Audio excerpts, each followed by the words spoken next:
नमस्कार दोस्तों, स्वागत है आपका अपने YouTube channel perfect study GS में। दोस्तों आज हम लेकर आए हैं बिहार एसआई मेंस का प्रैक्टिस सेट नंबर 9। इससे पहले दोस्तों हम 8 प्रैक्टिस सेट करा चुके हैं। अगर आपने नहीं देखा है तो मेरे प्लेलिस्ट में जाकर उसे देख सकते हैं। दोस्तों इस प्रैक्टिस सेट में हम लोग 80 क्वेश्चन का डिस्कशन करेंगे और जो 20 क्वेश्चन बच जाएगा तो हम टेलीग्राम का लिंक जो डिस्क्रिप्शन में दे देंगे, वहां से आप लोग इसका 100 नंबर का पीडीएफ प्राप्त कर लीजिएगा। और दोस्तों आपसे एक रिक्वेस्ट है कि अभी तक आप हमारे चैनल को सब्सक्राइब नहीं किए हैं तो प्लीज़ इसको सब्सक्राइब कर लें, ज़्यादा से ज़्यादा लाइक करें, दोस्तों में शेयर करें, फेसबुक, व्हाट्सअप और टेलीग्राम के माध्यम से, और बेल आइकन का बटन दबाना ना भूलें क्योंकि जो भी मैं वीडियो डालूंगा उसका नोटिफिकेशन पहले प्राप्त होगा। और दोस्तों ये प्रैक्टिस सेट हम एडुटेरिया का जो बुक है वॉल्यूम 2 उससे हम करा रहे हैं। तो चलिए दोस्तों स्टार्ट करते हैं आज का प्रैक्टिस सेट।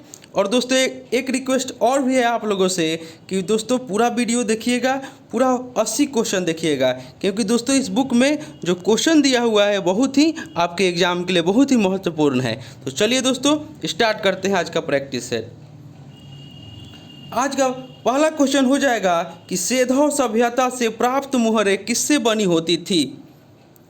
इसका राइट आंसर हो जाएगा ऑप्शन नंबर सी, सेल खड़ी से। सेल खड़ी की बनी आयताकार बेलनाकार मुहरें सेधव स्थलावशेष से मिले हैं, जिस पर एक सींग वाला वृषभ का चित्र है। नेक्स्ट क्वेश्चन देखते हैं दोस्तों। नेक्स्ट क्वेश्चन हो जाएगा कि मुस्लिम लीग द्वारा प्रत्यक्ष कार्यवाही दिवस किस तिथि को मनाने का आह्वान किया गया था। तो इसका राइट आंसर हो जाएगा ऑप्शन नंबर सी, 16 अगस्त 1946 को। कैबिनेट मिशन की विफलता के बाद मुस्लिम लीग ने पाकिस्तान की अपनी मांग मनवाने के लिए 16 अगस्त 1946 को प्रत्यक्ष कार्यवाही दिवस के रूप में मनाया गया। नेक्स्ट क्वेश्चन देखते हैं दोस्तों। नेक्स्ट क्वेश्चन हो जाएगा कि रॉयल इंडियन नेवी विद्रोह किस वर्ष हुआ। रॉयल इंडियन नेवी विद्रोह किस वर्ष हुआ। इसका राइट आंसर हो जाएगा ऑप्शन नंबर सी, फरवरी 1946 ईस्वी में, यानी कि 19 फरवरी 1946 ईस्वी को रॉयल इंडियन नेवी विद्रोह 19 फरवरी 1946 को हुआ था। और बम्बई में आईएनएस तलवार नामक जहाज के 9 सैनिकों द्वारा ब्रिटिश राज्यों के खिलाफ विद्रोह किया गया था। नेक्स्ट क्वेश्चन देखते हैं दोस्तों। नेक्स्ट क्वेश्चन हो जाएगा कि जैन धर्म संरक्षण के रूप में प्रसिद्ध है। इसका राइट आंसर हो जाएगा ऑप्शन नंबर डी, उपयुक्त में से सभी, यानी कि राष्ट्रकूट वंश, कदम वंश और सोलंकी वंश, यानी कि तीनों जो है वह जैन धर्म संरक्षण के रूप में प्रसिद्ध है। नेक्स्ट क्वेश्चन देखते हैं दोस्तों। नेक्स्ट क्वेश्चन हो जाएगा कि सालाबाई की संधि किस युद्ध से संबंधित है। इसका राइट आंसर हो जाएगा ऑप्शन नंबर बी, यानी कि प्रथम आंग्ल मराठा युद्ध। प्रथम आंग्ल मराठा युद्ध जो हुआ था वह 1782 ईस्वी में हुआ था और इसी के तहत सालाबाई की संधि के द्वारा समाप्त किया गया था प्रथम आंग्ल मराठा युद्ध। और ऑप्शन जो है उसके बारे में जान लेते हैं। और ऑप्शन आपका दिया हुआ है, ए में दिया हुआ कि प्रथम आंग्ल मैसूर युद्ध। तो प्रथम आंग्ल मैसूर युद्ध जो था आपको यह मद्रास की संधि के द्वारा समाप्त किया गया था। कब किया गया था? तो 1769 ईस्वी में किया गया था। उसके बाद ऑप्शन नंबर सी में दे रहा है द्वितीय आंग्ल मराठा युद्ध। तो द्वितीय आंग्ल मराठा युद्ध जो था यह आपको 1803 से 1805 ईस्वी में हुआ था और इसमें भोसले ने अंग्रेजों को चुनौती दी। इसके फलस्वरूप 7 सितंबर 1803 ईस्वी को देवगांव की संधि के तहत समाप्त हुआ था। और नेक्स्ट जो ऑप्शन है उसके बारे में जान लेते हैं। तो आपका द्वितीय आंग्ल मैसूर युद्ध है।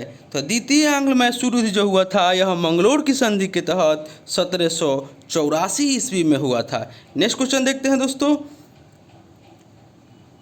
नेक्स्ट क्वेश्चन आपका हो जाएगा कि हुमायूं द्वारा लड़े गए युद्ध के सही क्रम को पहचानिए।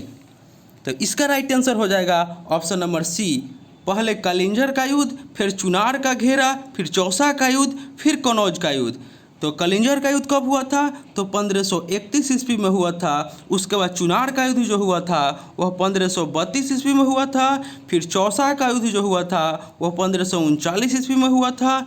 फिर आपको कन्नौज या बिलग्राम का युद्ध जो हुआ था वह 1540 ईस्वी में हुआ था। यह हुमायूं के द्वारा लड़े गए युद्ध के सही क्रम है। नेक्स्ट क्वेश्चन देखते हैं दोस्तों। नेक्स्ट क्वेश्चन हो जाएगा कि दिल्ली सल्तनत का वह कौन सा शासक था जिसने भू राजस्व को कृषि उपज का आधा हिस्सा तय किया। तो इसका राइट आंसर हो जाएगा option number C, Alauddin Khilji. Next question देखते हैं दोस्तों। नेक्स्ट क्वेश्चन हो जाएगा कि कलहन द्वारा रचित राज तरंगिणी में कुल कितने तरंग है। इसका राइट आंसर हो जाएगा ऑप्शन नंबर बी, 8 तरंग है। कलहन द्वारा रचित राज तरंगिणी में कश्मीर के इतिहास का वर्णन है तथा इसमें 8 तरंगे हैं। नेक्स्ट क्वेश्चन देखते हैं दोस्तों। अशोक के अभिलेखों में निम्नलिखित शासकों में से किसका उल्लेख मिलता है। तो इसका राइट आंसर हो जाएगा ऑप्शन नंबर डी, यानी कि उपयुक्त में से सभी। यानी कि अशोक के अभिलेखों में से किस शासक का उल्लेख मिलता है। तो चोल का मिलता है, पांड्य का मिलता है और चेर का मिलता है, यानी कि उपयुक्त में से सभी इसका राइट आंसर हो जाएगा। नेक्स्ट क्वेश्चन देखते हैं दोस्तों। नेक्स्ट क्वेश्चन हो जाएगा कि किस कांग्रेस अधिवेशन की अध्यक्षता विदेशी महिला द्वारा की गई। इसका राइट आंसर हो जाएगा ऑप्शन नंबर ए, 1917 ईस्वी के कलकत्ता अधिवेशन। इसकी अध्यक्षता किसने की। तो एनी बेसेंट के द्वारा किया गया था, जो कि प्रथम महिला कांग्रेस अध्यक्ष थी, जो कि एक विदेशी थी। और प्रथम भारतीय महिला अध्यक्ष कौन थी। तो सरोजिनी नायडू थी, जो कि 1925 के कानपुर अधिवेशन में अध्यक्ष बनी थी। और 1933 के कलकत्ता अधिवेशन में कौन अध्यक्ष बनी थी। तो 1933 के कलकत्ता अधिवेशन में श्रीमती नेल्ली सेनगुप्ता को अध्यक्ष बनाया गया था कांग्रेस का 1933 के कलकत्ता अधिवेशन में। नेक्स्ट क्वेश्चन देखते हैं दोस्तों। जैन मुनि जिन प्रभा सूरी किस सल्तनतकालीन शासक से संबंधित थे। जैन मुनि जिन प्रभा सूरी किस सल्तनतकालीन शासक से संबंधित थे। तो इसका राइट आंसर हो जाएगा option number B, Mohammad Tughlaq. Mohammad bin Tughlaq जो थे 1324 से 51 ईस्वी तक दिल्ली सल्तनत का एक ऐसा शासक था जिसने धर्म और दर्शन का गहरा अध्ययन किया और जैन कवि जिन प्रभा सूरी और कई हिंदू योगियों को उसने सम्मान दिया। नेक्स्ट क्वेश्चन देखते हैं दोस्तों। नेक्स्ट क्वेश्चन हो जाएगा कि काकोरी षड्यंत्र की सजा पाने वाले व्यक्ति निम्न में से कौन नहीं थे। तो इसका राइट आंसर हो जाएगा ऑप्शन नंबर सी, भगत सिंह। काकोरी षड्यंत्र की सजा के तौर पर फांसी पर चढ़ने वाले अशफाकुल्ला खां, राम प्रसाद बिस्मिल और राजेंद्र लहरी थे। नेक्स्ट क्वेश्चन देखते हैं दोस्तों। नेक्स्ट क्वेश्चन हो जाएगा कि मीरात उल अकबार का प्रकाशन राजा राम मोहन राय द्वारा कब शुरू किया गया था। इसका राइट आंसर हो जाएगा ऑप्शन नंबर बी, यानी कि 18 इसका राइट आंसर हो जाएगा ऑप्शन नंबर सी, 1822 ईस्वी में किया गया था। मीरात उल अकबार का प्रकाशन 1822 ईस्वी में फारसी भाषा में कोलकाता से शुरू किया गया था। और राजा राम मोहन राय के बारे में जान लेते हैं। तो राजा राम मोहन राय ने यह ऑप्शन ए में जो दिया हुआ 1815 ईस्वी में आत्मीय सभा की स्थापना किया था। उसके बाद 1825 ईस्वी में वेदांत कॉलेज का स्थापना किया था और 1828 ईस्वी में ब्रह्म समाज की स्थापना किया था। और राजा राम मोहन राय को राजा की उपाधि किसने दिया था। तो राजा की उपाधि राजा राम मोहन राय को अकबर द्वितीय के द्वारा दिया गया था। नेक्स्ट क्वेश्चन देखते हैं दोस्तों। नेक्स्ट क्वेश्चन हो जाएगा कि गांधी जी द्वारा वर्ष भर में स्वराज की प्राप्ति के लिए चलाया गया आंदोलन था। इसका राइट आंसर हो जाएगा ऑप्शन नंबर बी, असहयोग आंदोलन। गांधी जी द्वारा असहयोग आंदोलन के द्वारा वर्ष भर में स्वराज प्राप्ति का लक्ष्य तय किया गया था। और यह असहयोग आंदोलन कब हुआ था। तो असहयोग आंदोलन जो था 1 अगस्त 1920 ईस्वी को। और ऑप्शन जो है उसके बारे में देख लेते हैं। खिलाफत आंदोलन से कौन संबंधित है। तो अली बंधु है, यानी कि शौकत अली और मोहम्मद अली। कब हुआ था खिलाफत आंदोलन। तो 1919 में हुआ था। आपका ऑप्शन नंबर सी, सविनय अवज्ञा के बारे में जान लेते हैं। तो सविनय अवज्ञा की शुरुआत जो सविनय अवज्ञा संबंधित है 6 अप्रैल 1930 ईस्वी को सविनय अवज्ञा आंदोलन शुरुआत हुआ था। और सविनय अवज्ञा आंदोलन की शुरुआत इसी दिन हुआ था 6 अप्रैल 1930 को। और भारत छोड़ो आंदोलन के बारे में जान लेते हैं। Option number D. तो भारत छोड़ो आंदोलन जो था वह आपको 8 अगस्त 1942 ईस्वी को शुरू हुआ था और इससे संबंधित व्यक्ति महात्मा गांधी थे। नेक्स्ट क्वेश्चन देखते हैं दोस्तों। नेक्स्ट क्वेश्चन हो जाएगा कि सेफ्टी बॉल्व के सिद्धांत का संबंध किससे है। इसका राइट आंसर हो जाएगा ऑप्शन नंबर ए, भारतीय राष्ट्रीय कांग्रेस की स्थापना से। भारतीय राष्ट्रीय कांग्रेस की स्थापना कब हुआ था? 1885 में हुआ था। किसके द्वारा किया गया था? तो एओ ह्यूम के द्वारा किया गया था। तो सेफ्टी बल्ब के सिद्धांत का संबंध किससे है? तो भारतीय राष्ट्रीय कांग्रेस की स्थापना से। नेक्स्ट क्वेश्चन देखते हैं दोस्तों। नेक्स्ट क्वेश्चन हो जाएगा कि गवर्नर जनरल को अध्यादेश जारी करने का अधिकार किस अधिनियम के तहत दिया गया? इसका राइट आंसर हो जाएगा ऑप्शन नंबर ए, भारत परिषद अधिनियम 1861। 1861 के भारतीय परिषद अधिनियम में गवर्नर जनरल को संकटकालीन अवस्था में विधान परिषद की अनुमति के बिना ही अध्यादेश जारी करने की अनुमति दे दी। ये अध्यादेश आधिकारिक 6 माह तक लागू रह सकते हैं। भारतीय परिषद अधिनियम 1909 के बारे में जान लेते हैं। तो भारतीय परिषद अधिनियम 1909 जो है वह भारतीयों को भारत सचिव एवं गवर्नर जनरल की कार्यकारिणी परिषदों में नियुक्ति की गई, यानी कि भारत परिषद अधिनियम 1909 के तहत। भारतीय परिषद अधिनियम 1919 के बारे में जान लेते हैं। तो इस अधिनियम ने भारत में एक लोक सेवा आयोग के गठन का प्रावधान किया और 1926 ईस्वी में इसी 1919 का अधिनियम के तहत ही ली आयोग की सिफारिश पर सिविल सेवकों की भर्ती के लिए केंद्रीय लोक सेवा आयोग का गठन किया गया। और देख लेते हैं ऑप्शन, भारतीय परिषद अधिनियम 1892 के तहत क्या हुआ? तो भारतीय परिषद अधिनियम 1892 के तहत अप्रत्यक्ष चुनाव प्रणाली की शुरुआत हुई। नेक्स्ट क्वेश्चन देखते हैं दोस्तों। नेक्स्ट क्वेश्चन हो जाएगा कि अंतर्राष्ट्रीय शांति और सुरक्षा की अभिवृद्धि संविधान में वर्णित है। इसका राइट आंसर हो जाएगा ऑप्शन नंबर सी, राज्य के नीति निर्देशक तत्वों में। राज्य के नीति निर्देशक सिद्धांत के अनुच्छेद आपको 51 में जो है अंतर्राष्ट्रीय शांति और सुरक्षा की अभिवृद्धि वर्णित है। और मौलिक अधिकार कहाँ से लिया गया है? तो यूएसए के संविधान से लिया गया है। मौलिक कर्तव्य रूस के संविधान से, और राज्य के नीति निर्देशक तत्व जो लिया गया है वो आयरलैंड के संविधान से लिया गया है।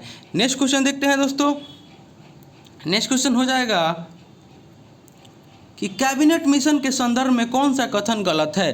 तो इसका राइट आंसर हो जाएगा ऑप्शन नंबर सी, इस मिशन ने 2 संविधान सभाओं की मांग को स्वीकार कर लिया। ये आपका गलत है। कैबिनेट मिशन 24 मार्च 1946 को भारत पहुंचा था, यानी कि ऑप्शन नंबर ए में दिया हुआ है, सही है। अपनी योजना को 16 मई 1946 को प्रकाशित किया, यह भी आपका सही है। और इस मिशन द्वारा सुझाए गए प्रस्तावों के तहत नवंबर 1946 में संविधान सभा का गठन हुआ था, यानी कि ऑप्शन डी भी आपका सही है। नेक्स्ट क्वेश्चन देखते हैं दोस्तों। नेक्स्ट क्वेश्चन हो जाएगा कि संविधान का भाग 9 संबंधित है। इसका राइट आंसर हो जाएगा ऑप्शन नंबर ए, पंचायत से। और नगर पालिका से संविधान का भाग कितना संबंधित है? तो संविधान का भाग 9 के क जोन है यह आपका नगर पालिका से संबंधित है, और सहकारी समिति से संबंधित है भाग 9 के ख। संविधान के भाग 9 के ख जो है वह सहकारी समिति से है, और नगर पालिका जो है संविधान के भाग 9 के क से है। और अनुसूचित और जनजाति क्षेत्र जो है वह किस भाग में है? तो अनुसूचित और जनजाति क्षेत्र जो है वह संविधान के भाग आपका 10 में है। नेक्स्ट क्वेश्चन देखते हैं दोस्तों। नेक्स्ट क्वेश्चन हो जाएगा कि भारतीय जनजाति के इतिहास में केंद्र सरकार के खिलाफ पहली बार अविश्वास प्रस्ताव कब लाया गया?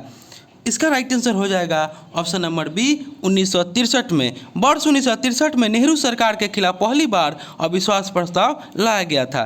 दोस्तों आपसे एक रिक्वेस्ट है कि अभी तक आप हमारे चैनल को सब्सक्राइब नहीं किए हैं तो प्लीज़ इसको सब्सक्राइब कर लीजिएगा और इसे ज़्यादा से ज़्यादा लाइक कीजिएगा। चलिए दोस्तों नेक्स्ट क्वेश्चन देखते हैं। नेक्स्ट क्वेश्चन हो जाएगा कि राज्यसभा के संबंध में निम्न में से कौन गलत है? तो इसका राइट आंसर हो जाएगा ऑप्शन नंबर सी, राज्यसभा की सदस्यता के लिए न्यूनतम उम्र सीमा 35 वर्ष है। ये आपका गलत है।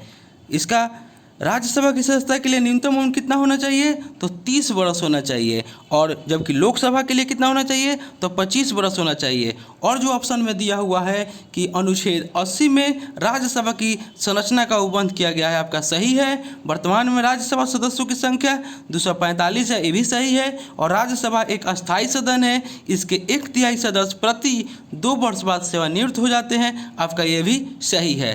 नेक्स्ट क्वेश्चन देखते हैं दोस्तों। नेक्स्ट क्वेश्चन हो जाएगा कि दल बदल उपबंध के आधार पर लोकसभा के किसी सदस्य की निर्हरता का अंतिम विनिश्चय निम्न में से कौन करता है? दल बदल उपबंध के आधार पर लोकसभा के किसी सदस्य की निर्भरता का अंतिम विनिश्चय निम्न में से कौन करता है? तो इसका राइट आंसर हो जाएगा ऑप्शन नंबर सी, यानी कि लोकसभा के अध्यक्ष। 10वीं अनुसूची के तहत दल बदल प्रबंध के आधार पर अध्यक्ष जो लोकसभा के किसी सदस्य की निर्भरता के प्रश्न का निपटारा करता है। नेक्स्ट क्वेश्चन देखते हैं दोस्तों। नेक्स्ट क्वेश्चन हो जाएगा कि प्रथम प्रशासनिक सुधार आयोग ने अपनी अंतिम रिपोर्ट केंद्र सरकार को कब सौंपी? तो इसका राइट आंसर हो जाएगा ऑप्शन नंबर सी, 1969 ईस्वी में प्रथम प्रशासनिक सुधार आयोग ने अपनी रिपोर्ट केंद्र सरकार को 1969 ईस्वी में सौंपी। नेक्स्ट क्वेश्चन देखते हैं दोस्तों। खाद्य श्रृंखला में मानव, तो इसका राइट आंसर हो जाएगा ऑप्शन नंबर डी, प्राथमिक तथा द्वितीयक उपभोक्ता दोनों। खाद्य श्रृंखला में मानव को प्राथमिक तथा द्वितीय उपभोक्ता में रखा गया है। नेक्स्ट क्वेश्चन देखते हैं दोस्तों। नेक्स्ट क्वेश्चन हो जाएगा कि प्रस्तावना की भाषा किस देश के संविधान से लिया गया है? तो इसका राइट आंसर हो जाएगा ऑप्शन नंबर डी, ऑस्ट्रेलिया के संविधान से लिया गया है। और प्रस्तावना कहाँ से लिया गया है? तो अमेरिका के संविधान से लिया गया है। और अमेरिका के संविधान से और क्या लिया गया है? तो निर्वाचित राष्ट्रपति एवं उस पर महाभियोग। जापान के संविधान से क्या लिया गया है? तो विधि द्वारा स्थापित प्रक्रिया। फ्रांस के संविधान से क्या लिया गया है? तो स्वतंत्रता, समानता एवं बंधुत्व का सिद्धांत और गणतंत्रात्मक व्यवस्था। और ऑस्ट्रेलिया से आपको एक समवर्ती सूची का प्रावधान भी लिया गया है, और भी सारा लिया गया है। आपको आगे सेट में जैसे आएगा हम बताते चलेंगे। नेक्स्ट क्वेश्चन देखते हैं दोस्तों। राष्ट्रपति द्वारा संविधान के उल्लंघन करने पर महाभियोग चलाकर उन्हें पद से हटाया जा सकता है। ऐसा संविधान के किस अनुच्छेद के तहत किया जाता है? तो इसका राइट आंसर हो जाएगा ऑप्शन नंबर बी, अनुच्छेद 61 के तहत। संविधान के अनुच्छेद 61 के तहत राष्ट्रपति पर महाभियोग चलाया जाता है। और अनुच्छेद जो है उसके बारे में जान लेते हैं। ऑप्शन ए में अनुच्छेद 60 दिया हुआ, उसके बारे में हम जान लेते हैं। तो 60 में राष्ट्रपति के शपथ का उल्लेख है। और राष्ट्रपति को शपथ कौन दिलवाता है? तो उच्चतम न्यायालय के मुख्य न्यायाधीश। अगर उच्चतम न्यायालय के मुख्य न्यायाधीश नहीं होंगे तो उच्चतम न्यायालय के किसी वरिष्ठ सदस्य जो होते हैं वही राष्ट्रपति को शपथ दिलवाते हैं। और अनुच्छेद 72 के बारे में जान लेते हैं। तो अनुच्छेद 72 के तहत किसी अपराध के लिए दोषी व्यक्ति को राष्ट्रपति क्षमा करते हैं, उसका प्रविलंबन, परिहार और लघुकरण की शक्ति राष्ट्रपति को प्राप्त है, अनुच्छेद 72 के अंतर्गत। नेक्स्ट क्वेश्चन देखते हैं दोस्तों। नेक्स्ट क्वेश्चन हो जाएगा कि किसी संविधान संशोधन द्वारा दिल्ली विधानसभा तथा पुडुचेरी विधानसभा के निर्वाचन सदस्यों को राष्ट्रपति निर्वाचक मंडल में शामिल किया गया? किस संविधान संशोधन द्वारा दिल्ली विधानसभा तथा पुडुचेरी विधानसभा के निर्वाचन सदस्यों को राष्ट्रपति के निर्वाचन मंडल में शामिल किया गया? तो इसका राइट आंसर हो जाएगा ऑप्शन नंबर बी, 17वां संविधान संशोधन के द्वारा। 17वां संविधान संशोधन के द्वारा दिल्ली तथा पुडुचेरी विधानसभा के निर्वाचित सदस्यों को राष्ट्रपति के निर्वाचक मंडल में शामिल किया गया। और ऑप्शन नंबर ए के बारे में जान लेते हैं। 69वां संविधान संशोधन के द्वारा क्या हुआ? तो 69वां संविधान संशोधन के द्वारा दिल्ली को राष्ट्रीय राजधानी क्षेत्र बनाया गया तथा दिल्ली संघ राज्य क्षेत्र के लिए विधानसभा और मंत्रिपरिषद का उपबंध किया गया। 69वां संविधान संशोधन कब हुआ था? तो 1991 में हुआ था। और 71वां संविधान संशोधन के द्वारा क्या हुआ? तो 71वां संविधान संशोधन जो हुआ था 1992 ईस्वी में हुआ था। और इसके अंतर्गत 8वीं अनुसूची में कोंकणी, मणिपुरी और नेपाली भाषा को सम्मिलित किया गया। और 61वां संविधान संशोधन के बारे में जान लेते हैं। तो 61वां संविधान संशोधन जो हुआ था आपको 1989 ईस्वी में हुआ था। और इसके द्वारा मतदान के लिए आयु सीमा 21 वर्ष से घटा करके 18 वर्ष कर दिया गया था। नेक्स्ट क्वेश्चन देखते हैं दोस्तों। नेक्स्ट क्वेश्चन हो जाएगा कि बाबर ने अपनी आत्मकथा बाबरनामा में किस दक्षिण शासक का उल्लेख किया है?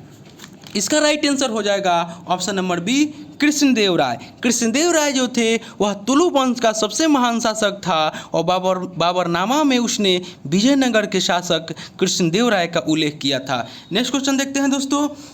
निम्न में से कौन सी मिट्टी चाय बागानों के लिए प्रयुक्त है? तो इसका राइट आंसर हो जाएगा ऑप्शन नंबर ए, अम्लीय। चाय की खेती के लिए अम्लीय मिट्टी उपयुक्त है। और चाय की खेती के लिए आयरन, कैल्शियम और मैग्नीज युक्त मिट्टी की आवश्यकता होती है। और 4.5 से 6.0 pH मान की अम्लीयता मृदा चाय की उपज के लिए प्रयुक्त होता है। नेक्स्ट क्वेश्चन देखते हैं दोस्तों। गुलामगिरी नामक पुस्तक किसने लिखी थी? तो इसका राइट आंसर हो जाएगा ऑप्शन नंबर सी, ज्योतिबा फुले ने। 1873 ईस्वी में ज्योतिबा फुले ने गुलामगिरी नामक पुस्तक की रचना की और यह पुस्तक जो था अमेरिका की दास प्रथा पर आधारित थी। नेक्स्ट क्वेश्चन देखते हैं दोस्तों। नेक्स्ट क्वेश्चन हो जाएगा कि ITCH का पूर्ण रूप क्या है? तो इसका राइट आंसर हो जाएगा option number C, inter tropical convergence zone. Inter tropical convergence zone. Next question देखते हैं दोस्तों। भारत का कच्चे इस्पात के वैश्विक उत्पादन में कौन सा स्थान है? भारत का कच्चे इस्पात के वैश्विक उत्पादन में कौन सा स्थान है? तो इसका राइट आंसर हो जाएगा ऑप्शन नंबर बी, यानी कि द्वितीय। विश्व इस्पात संघ की रिपोर्ट के अनुसार 2019 में भारत इस्पात के उत्पादन में दूसरे स्थान पर रहा। यह उत्पादन कुल वैश्विक उत्पादन का 5.9% रहा। नेक्स्ट क्वेश्चन देखते हैं दोस्तों। नेक्स्ट क्वेश्चन हो जाएगा कि रैमन मैग्सेसे पुरस्कार किस क्षेत्र में दिया जाता है? तो इसका राइट आंसर हो जाएगा ऑप्शन नंबर डी, जन सेवा, पत्रकारिता और साहित्य, यानी कि तीनों क्षेत्र में रैमन मैग्सेसे के पुरस्कार दिया जाता है। रैमन मैग्सेसे के पुरस्कार एशिया के व्यक्तियों एवं संस्थाओं को उनके अपने क्षेत्र में विशेष रूप से उल्लेखनीय कार्य के लिए प्रदान किया जाता है और इसे एशिया का नोबेल पुरस्कार भी कहा जाता है। और इसकी शुरुआत जो हुआ था 1958 से फिलीपींस सरकार के द्वारा किया जाता है। नेक्स्ट क्वेश्चन देखते हैं दोस्तों। किस मुगल सम्राट ने अनुवाद विभाग की स्थापना की? इसका राइट आंसर हो जाएगा ऑप्शन नंबर बी, यानी कि अकबर ने। अकबर ने अनुवाद विभाग की शुरुआत की थी, इसलिए महाभारत, रामायण, अथर्ववेद, श्रीमद् भागवत गीता और पंचतंत्र का अनुवाद संस्कृत से फारसी भाषा में संभव हो पाया था। नेक्स्ट क्वेश्चन देखते हैं दोस्तों। राधा मोहन कप किस खेल से संबंधित है? तो इसका राइट आंसर हो जाएगा ऑप्शन नंबर बी, पोलो से। Radha Mohan cup, Ezra cup, classic cup, ये सब इसका संबंध पोलो खेल से है। नेक्स्ट क्वेश्चन देखते हैं दोस्तों। शेख निजामुद्दीन औलिया की दरगाह स्थित है? इसका राइट आंसर हो जाएगा ऑप्शन नंबर सी, दिल्ली में। शेख निजामुद्दीन औलिया की दरगाह दिल्ली में स्थित है। यह चिश्ती सिलसिला से संबंधित है। नेक्स्ट क्वेश्चन देखते हैं दोस्तों।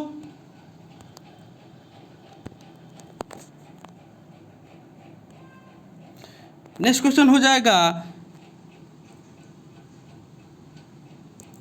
कि कुला कागरी पर्वत शिखर निम्न में से किस देश में है? कुला कागरी पर्वत शिखर निम्न में से किस देश में है?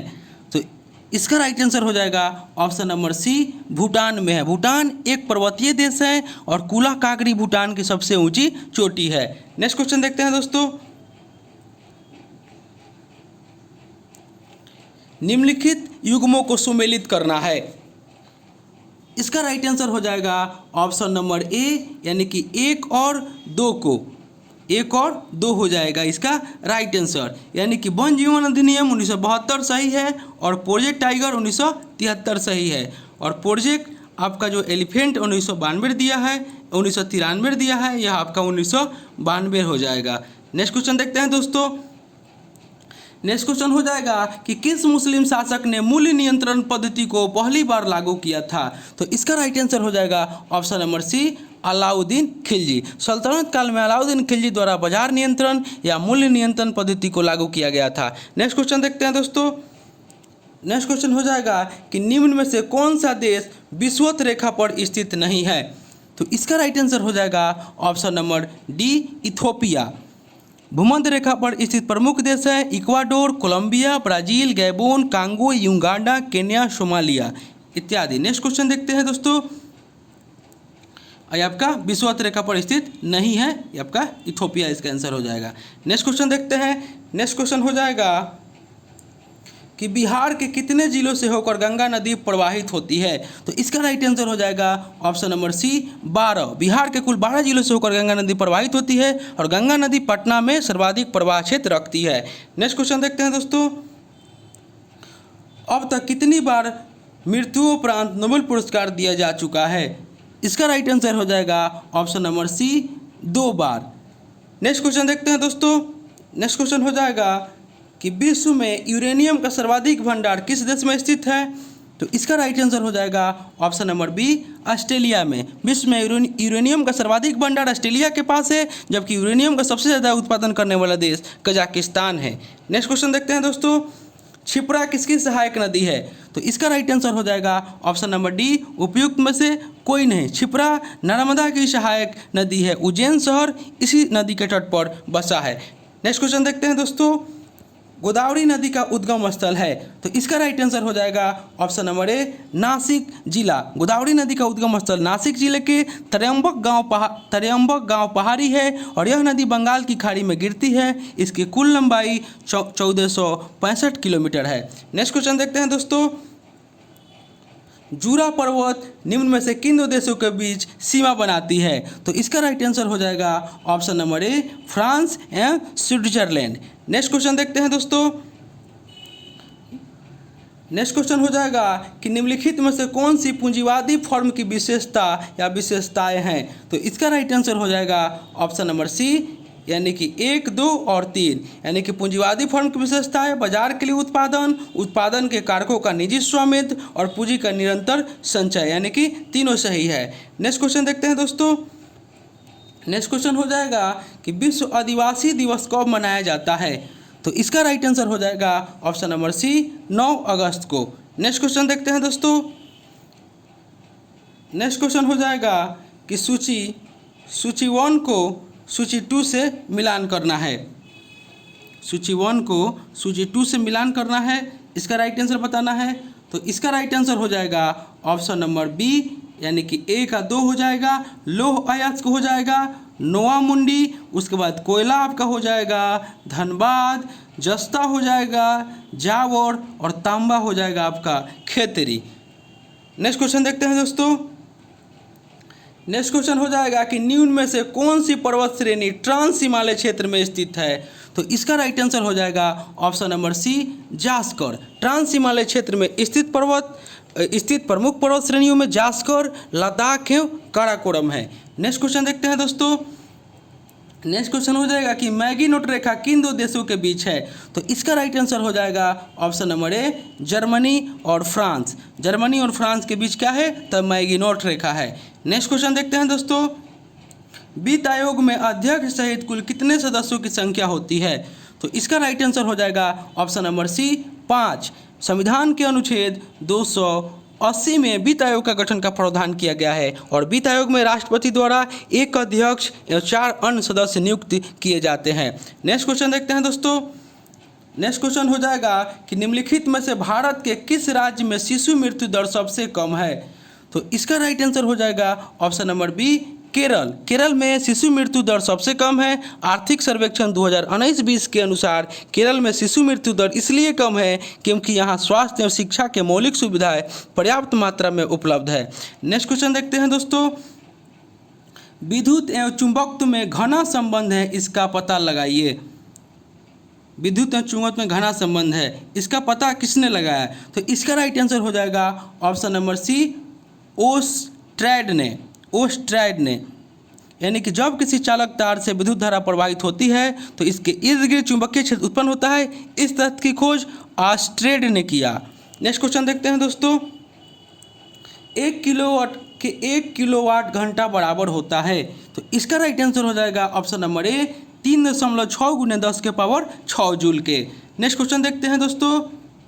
प्रकाश तरंगों के वायु से कांच में जाने पर जो चर प्रभावित होते हैं वे हैं, तो इसका राइट आंसर हो जाएगा ऑप्शन नंबर सी, तरंग दर और वेग।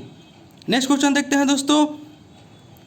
नेक्स्ट क्वेश्चन हो जाएगा कि उत्तल लेंस में जब वस्तु फोकस एवं लेंस के बीच रखी जाती है तब प्रतिबिंब बनती है। इसका राइट आंसर हो जाएगा ऑप्शन नंबर ए, काल्पनिक एवं सीधा। उत्तल लेंस में जब वस्तु को फोकस एवं लेंस के बीच रखेंगे तो प्रभावित हमेशा आभासी, काल्पनिक, सीधा एवं वस्तु से बड़ा होगा। नेक्स्ट क्वेश्चन देखते हैं दोस्तों। नेक्स्ट क्वेश्चन हो जाएगा कि उर्वरक के रूपों में कौन से कैल्शियम लवण उपयुक्त होते हैं? तो इसका राइट आंसर हो जाएगा option number D, calcium sulphate. Next question देखते हैं। नेक्स्ट क्वेश्चन हो जाएगा कि पृथ्वी पर पड़ी वस्तुओं में गुरुत्वीय स्थितिज ऊर्जा का मान होता है। पृथ्वी पर पड़ी वस्तु में गुरुत्वीय स्थितिज ऊर्जा का मान होता है। तो इसका राइट आंसर हो जाएगा option number A 0। Next question देखते हैं। नेक्स्ट क्वेश्चन हो जाएगा कि निम्न कथनों में से कौन सा कथन आदर्श गैस के संबंध में सत्य नहीं है। इसका राइट आंसर हो जाएगा ऑप्शन नंबर सी, इनके अणुओं के बीच आकर्षण बल लगता है। यही आदर्श गैस के संबंध में सत्य नहीं है। ये गैस ताप दाब की सभी अवस्थाओं में बॉयल चार्ल्स से दाब के नियमों का पूर्ण पालन करती है, सही है। इनके आयतन प्रसार गुणांक और दाब प्रसार गुणांक बराबर होते हैं, ये भी सही है। इनके अणुओं का आकार अत्यंत सूक्ष्म होता है, यह भी आपका सही है आदर्श गैस के संबंध में। नेक्स्ट क्वेश्चन देखते हैं। नेक्स्ट क्वेश्चन हो जाएगा कि हमारे घरों में जो विद्युत की सप्लाई की जाती है वह कितने वोल्ट तथा हर्ट्ज पर होती है। तो इसका राइट आंसर हो जाएगा ऑप्शन नंबर ए 220 वोल्ट और 50 हर्ट्ज पे होती है। नेक्स्ट क्वेश्चन देखते हैं दोस्तों। निम्न में से कौन सा अम्ल पेट के जीवाणुओं का नाश करता है। इसका राइट आंसर हो जाएगा ऑप्शन नंबर बी HCl। अमाशय के बाहरी परत पर जठर ग्रंथि पाई जाती है जो HCl स्रावित करती है और यह पेट के जीवाणुओं को नष्ट करता है तथा सभी एंजाइम को सक्रिय रखता है। नेक्स्ट क्वेश्चन देखते हैं दोस्तों। निषेचन के परिणाम स्वरूप बीजांड से क्या बनता है। इसका राइट आंसर हो जाएगा ऑप्शन नंबर बी बीज। नेक्स्ट क्वेश्चन देखते हैं दोस्तों। नेक्स्ट क्वेश्चन हो जाएगा कि पित्त किसके पाचन में सहायक होता है। तो इसका राइट आंसर हो जाएगा ऑप्शन नंबर सी वसा। जब भोजन पक्वाशय में पहुंचता है तब पित्त निकलकर भोजन में मिलने लगता है। यह भोजन की अम्लीयता समाप्त कर क्षारीय बना देता है और यह वसा के पाचन में भी सहायक होता है। नेक्स्ट क्वेश्चन देखते हैं दोस्तों। नेक्स्ट क्वेश्चन हो जाएगा कि निम्नलिखित में से किसको शुष्क बर्फ कहते हैं। तो इसका राइट आंसर हो जाएगा ऑप्शन नंबर ए ठोस कार्बन डाइऑक्साइड को। नेक्स्ट क्वेश्चन देखते हैं दोस्तों। इंजन की चाल मापने के लिए उपयोग में आने वाला यंत्र है। तो इसका राइट आंसर हो जाएगा option number D tachometer. Tachometer से इंजन की चाल मापने के लिए उपयोग में आने वाले यंत्र है। और मल्टीमीटर से क्या मापा जाता है। तो मल्टीमीटर से बहुमापी यंत्र। आममीटर से क्या मापा जाता है। तो विद्युत धारा। एनेमोमीटर से क्या मापा जाता है। तो पवन का वेग। नेक्स्ट क्वेश्चन देखते हैं दोस्तों। नेक्स्ट क्वेश्चन हो जाएगा कि निम्न में से कौन सा जैव विविधता के ह्रास का सर्वाधिक प्रमुख कारण है। तो इसका राइट आंसर हो जाएगा ऑप्शन नंबर डी आवासीय क्षति तथा विखंडन।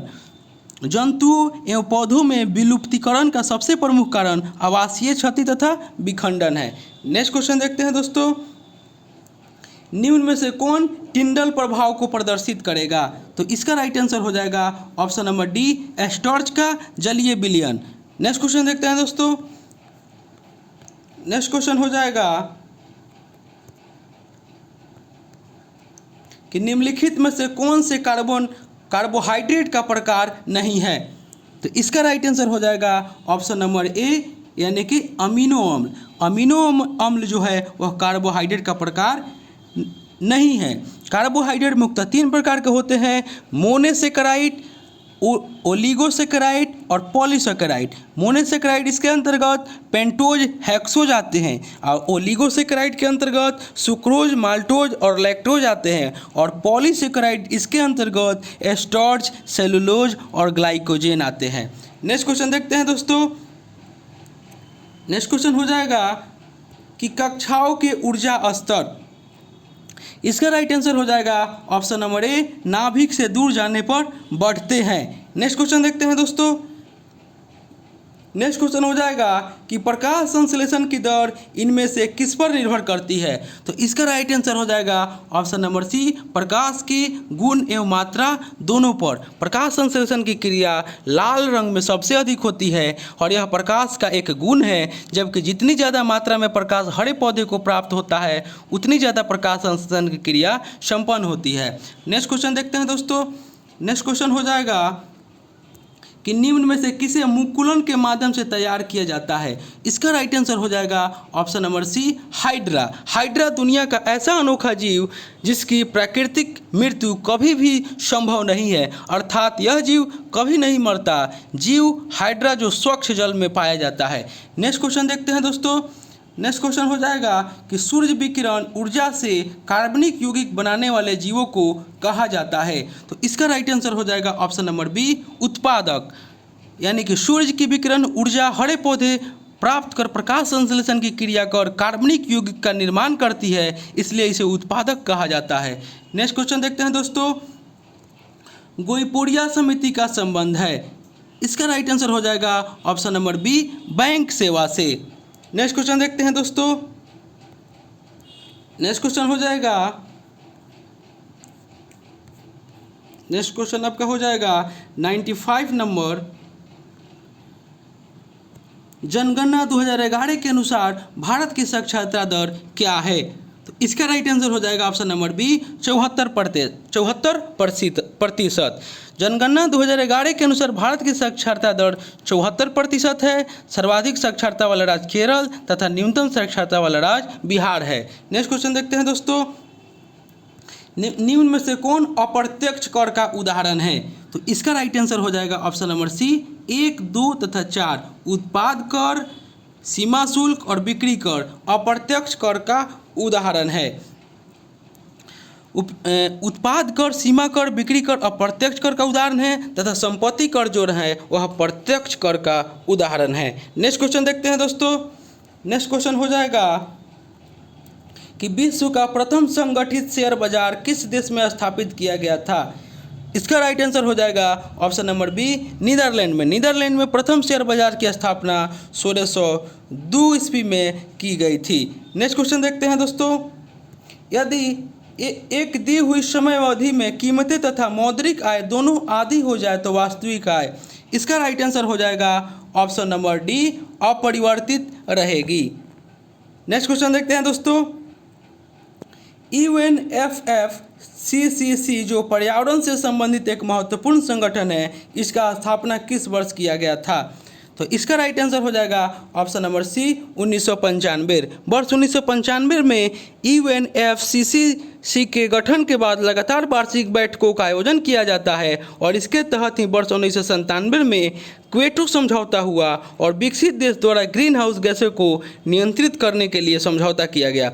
नेक्स्ट क्वेश्चन देखते हैं दोस्तों, नेक्स्ट और अंतिम क्वेश्चन है कि ओलंपिक खेलों का 32वां संस्करण कहाँ आयोजित किया जाएगा। तो इसका राइट आंसर हो जाएगा ऑप्शन नंबर ए, जापान में। ओलंपिक खेलों का 32वां संस्करण जापान की राजधानी टोक्यो में आयोजित किया जाएगा और इसका आयोजन वर्ष 2021 में किया जाएगा। तो दोस्तों ये थे बिहार एसआई मेंस का प्रैक्टिस सेट नंबर 9। दोस्तों इससे पहले हम 8 प्रैक्टिस सेट करा चुके हैं। अगर आपने नहीं देखा है तो मेरे प्लेलिस्ट में जाकर उसे देख सकते हैं। और दोस्तों आपसे एक रिक्वेस्ट है कि अभी तक आप हमारे चैनल को सब्सक्राइब नहीं किए हैं, इसे सब्सक्राइब कर दें, इसे ज़्यादा से ज़्यादा लाइक करें, दोस्तों में शेयर करें, फेसबुक, व्हाट्सअप, टेलीग्राम के माध्यम से, और बेल आइकन का बटन दबाना ना भूलें, क्योंकि जो भी मैं वीडियो डालूंगा उसका नोटिफिकेशन आपको पहले प्राप्त होगा। दोस्तों आपसे एक और रिक्वेस्ट है कि आप दोस्तों पूरा वीडियो देखिएगा, क्योंकि बहुत ही इंपॉर्टेंट क्वेश्चन दिया हुआ है। और दोस्तों हम बिहार एसआई प्री का भी प्रैक्टिस सेट चला रहे हैं, उसको भी आप लोग देखिए, बहुत ही इंपॉर्टेंट है। हम उसमें 4 प्रैक्टिस सेट चला चुके हैं और देखिए कल हो सके तो 5वां प्रैक्टिस सेट हम उसको डालें, आप लोग उसे अवश्य देखिएगा, बहुत ही इंपॉर्टेंट है। तो चलिए दोस्तों मिलते हैं नेक्स्ट वीडियो में, तब तक के लिए धन्यवाद।